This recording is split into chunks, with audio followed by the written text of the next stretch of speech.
Quiero que imagine algo conmigo por un momento. Es una tarde cualquiera. Una persona sale del consultorio médico con un papel en la mano, un diagnóstico. Insuficiencia renal crónica. Se sienta en su coche, no arranca el motor. Solo se queda ahí, mirando por la ventana, sin saber exactamente qué hacer a continuación. No es miedo exactamente, es algo más difícil de describir. Es la sensación de que el suelo se movió un poco debajo de sus pies y ya nada parece igual que esta mañana. Si usted ha vivido ese momento, o algo parecido, quiero que sepa algo antes de que sigamos.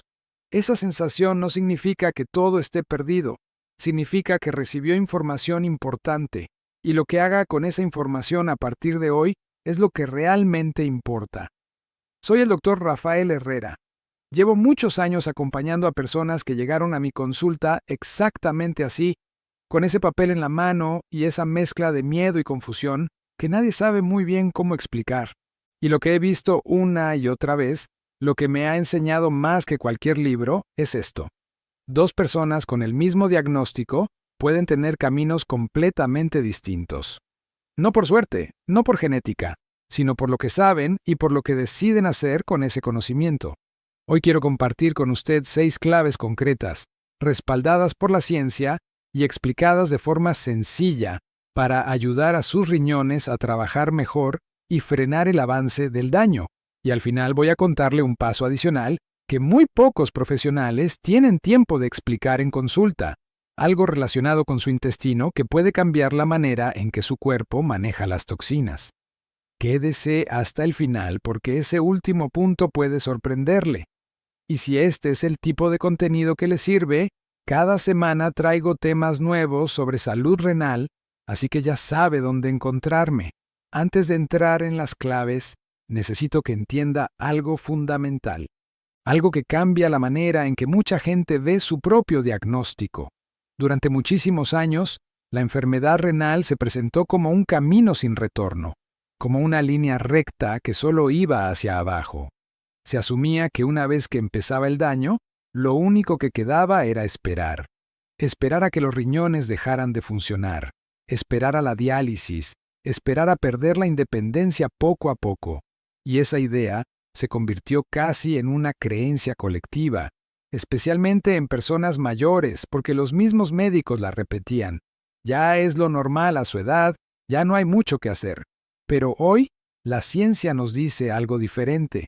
Los estudios más recientes muestran que las etapas de la enfermedad renal no son una sentencia, son una fotografía, una imagen de cómo están los riñones en un momento determinado. No son una película de lo que va a ocurrir sí o sí, y lo que ocurra después depende, en una parte mucho más grande de lo que usted imagina, de las decisiones que tome cada día.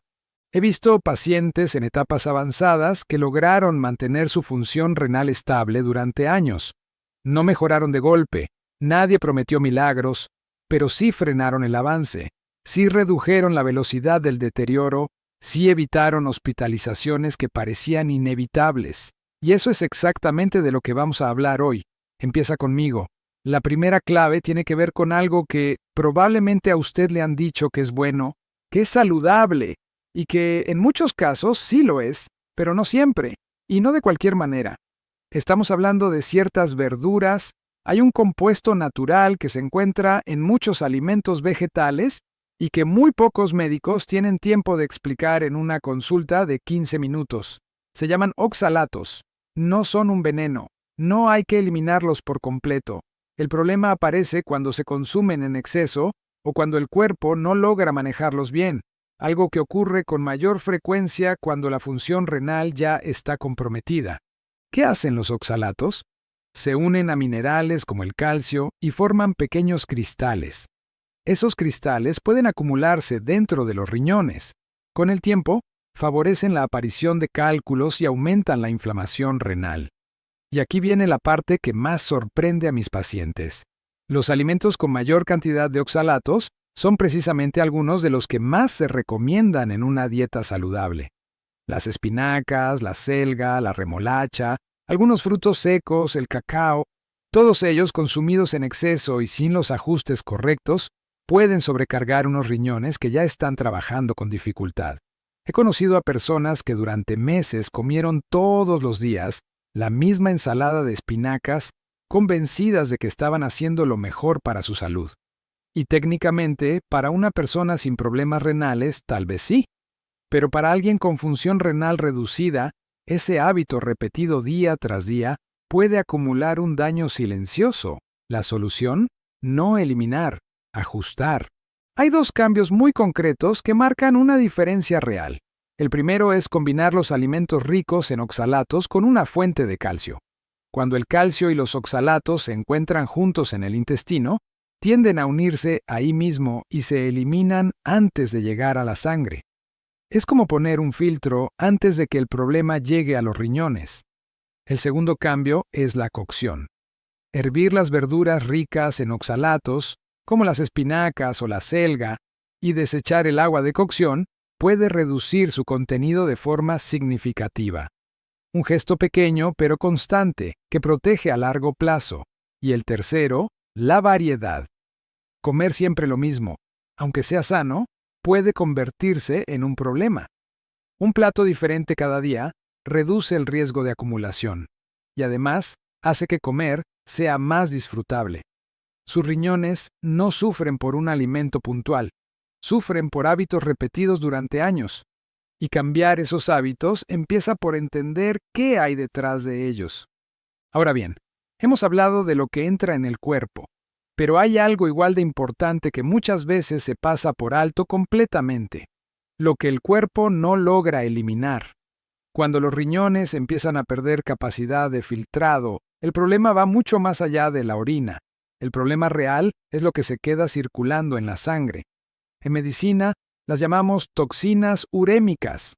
Suena complicado, pero la idea es sencilla. Son residuos que el cuerpo produce cada día al procesar proteínas y otros nutrientes. En condiciones normales, los riñones los filtran y los eliminan. Pero cuando el filtrado disminuye, esas toxinas se quedan dentro y empiezan a generar un daño que muchas veces no se nota al principio.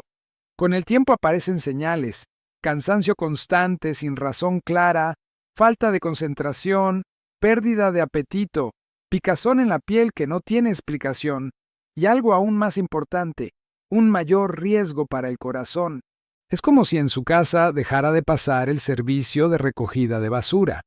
El primer día no pasa nada, pero con el tiempo el problema se vuelve evidente y difícil de ignorar. Aquí es donde entra en juego algo que pocos pacientes conocen. Su intestino puede convertirse en un aliado poderoso para aliviar la carga de sus riñones, y la clave está en la fibra, especialmente en la fibra soluble. Cuando usted consume fibra soluble, esta se mezcla con el agua dentro del intestino y forma una especie de gel. Ese gel actúa como una esponja que atrapa parte de las toxinas y las arrastra hacia afuera a través de las heces. Menos toxinas pasan a la sangre. Menos trabajo para los riñones. No se trata de forzar a los riñones a hacer más. Se trata de ayudarlos desde otro lugar del cuerpo. Las fuentes de fibra soluble más útiles y más fáciles de incorporar son la avena, la manzana y la pera con piel, las semillas como la chía o el lino, y algo menos conocido que ha llamado mucho la atención en estudios recientes: la goma de acacia. Esta fibra específica alimenta a las bacterias beneficiosas del intestino, la microbiota, y esas bacterias ayudan a transformar ciertos residuos en compuestos menos dañinos. Es como tener un sistema de reciclaje interno que reduce la cantidad de basura que los riñones tienen que manejar. Eso sí, hay un punto importante: aumentar la fibra de golpe puede causar molestias digestivas. Lo ideal es empezar poco a poco, aumentar progresivamente y siempre acompañar con una hidratación adecuada según su situación renal específica. Y ya que menciono eso, lo dejamos como hilo para la clave 5, donde hablamos de líquidos en detalle. Pasemos ahora a algo que sorprende a muchas personas cuando lo explico en consulta.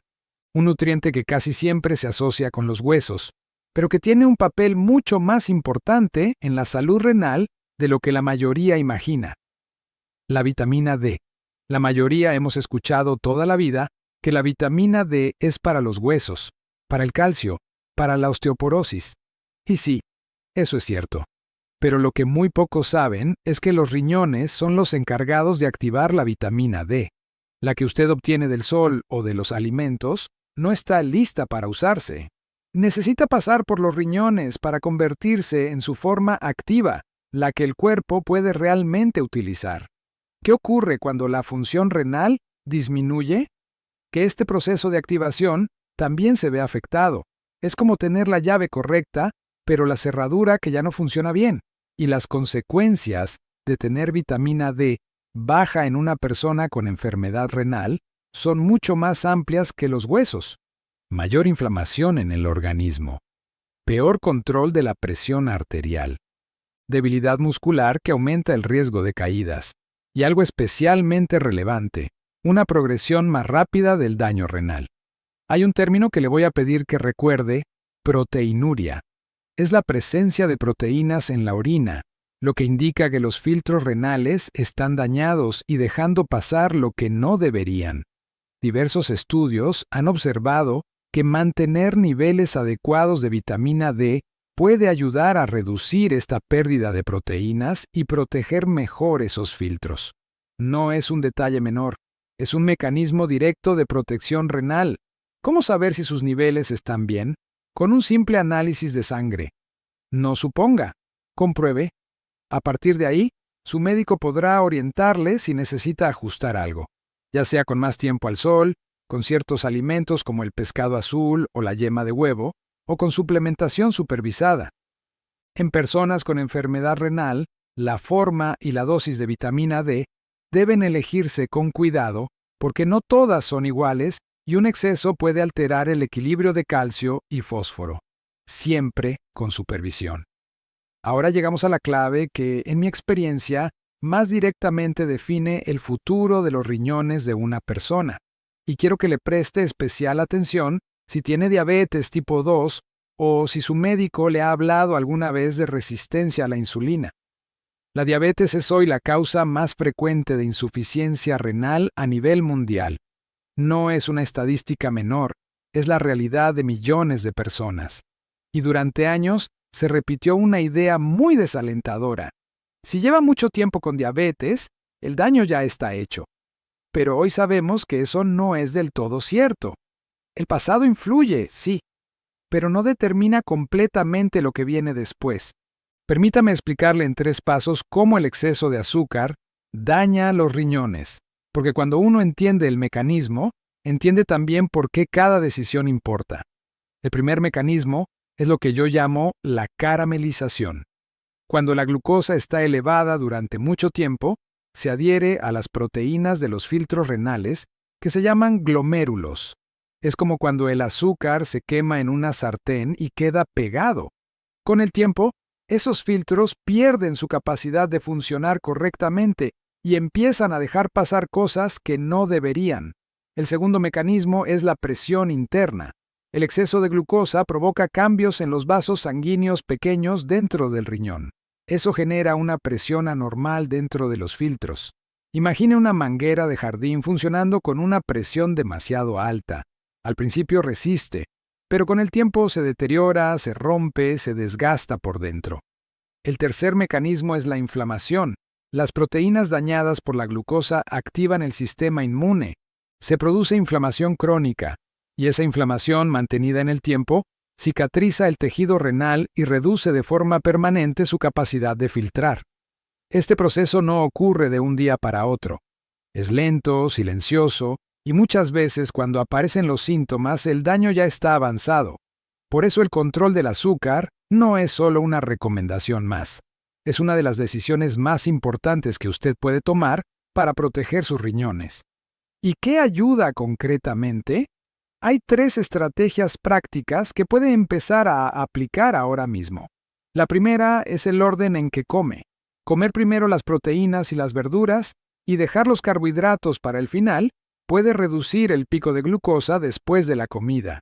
Es un cambio de 30 segundos que tiene un impacto real medible. La segunda es el tipo de carbohidrato. No todos son iguales. Los refinados como el pan blanco o el arroz blanco elevan la glucosa rápidamente. Los alimentos con fibra la liberan de forma más lenta y mantienen niveles más estables. La tercera es los horarios. Respetar un descanso digestivo adecuado durante la noche, sin comidas tardías, mejora la sensibilidad del cuerpo a la insulina. No hablo de ayunos extremos, hablo de respetar el ritmo natural que el cuerpo ya tiene.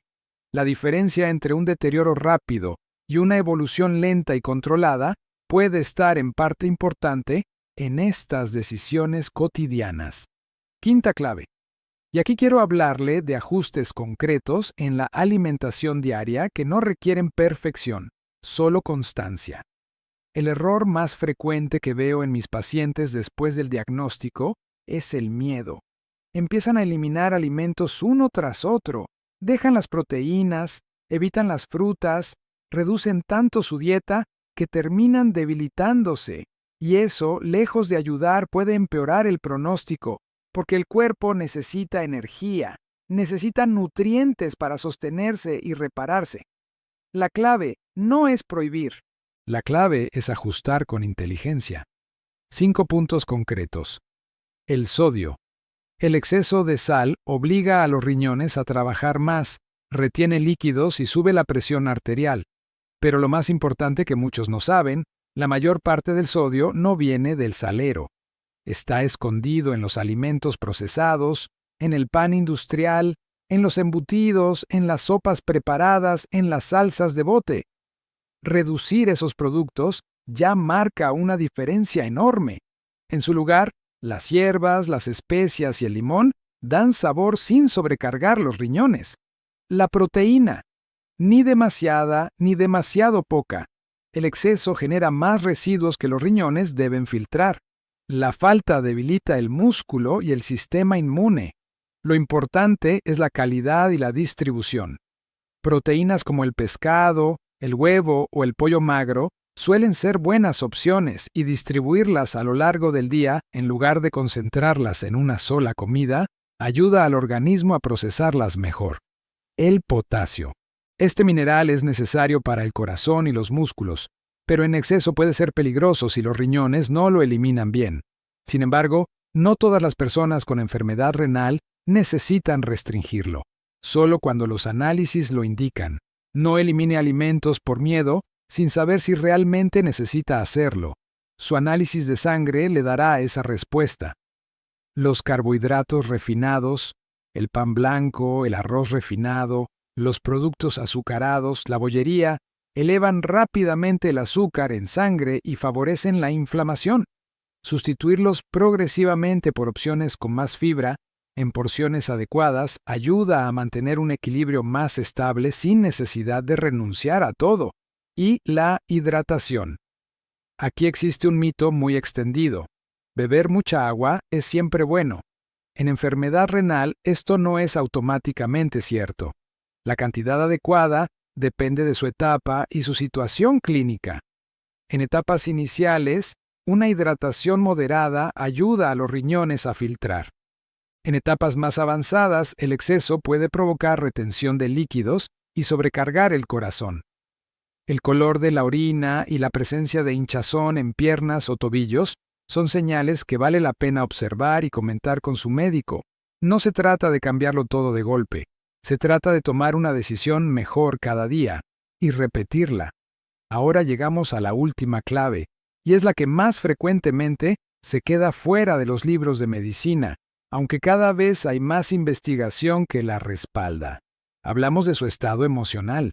Puede parecer que esto no tiene relación directa con los riñones, pero la tiene, y es más directa de lo que imaginamos. Cuando una persona vive con estrés crónico, con preocupación constante, con miedo que no tiene descanso, el cuerpo produce una hormona llamada cortisol, y el cortisol elevado de forma sostenida hace 3 cosas que directamente afectan a los riñones. Aumenta la presión arterial, favorece la inflamación y dificulta el control del azúcar en sangre. Esos 3 factores son precisamente los principales enemigos de la función renal. Es decir, no solo importa lo que usted come, también importa cómo vive. Muchas personas, después de recibir un diagnóstico renal, entran en un estado de preocupación constante que es completamente comprensible. Pero ese miedo, si se mantiene en el tiempo sin encontrar un lugar donde depositarlo, crea un círculo difícil. Más estrés, peor control del cuerpo, más deterioro. Lo que más ayuda, según los estudios y según lo que he visto en consulta, no son grandes gestos. Son cosas pequeñas y sostenidas. Mantener vínculos afectivos, tener una rutina diaria, salir a caminar aunque sea un rato, cuidar de algo, una planta, una mascota, un jardín pequeño. El contacto con un animal, por ejemplo, puede reducir los niveles de cortisol de forma medible y aportar una sensación de calma que el cuerpo necesita. Introduce además algo muy valioso que muchos subestiman: estructura. Horarios para comer, para salir, para descansar. Y esa regularidad se acaba reflejando también en el cuidado personal, en la medicación, en la alimentación. No se trata de forzar una felicidad que no existe. Se trata de reducir la carga interna que el cuerpo lleva todos los días.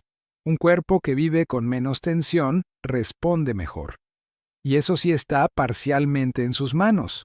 Y aquí llegamos al paso adicional que le prometí al principio, el que pocos profesionales tienen tiempo de explicar en consulta. Hemos mencionado la fibra soluble como aliada para eliminar toxinas, pero hay un ángulo más específico que merece su propia explicación. Se trata de la microbiota intestinal.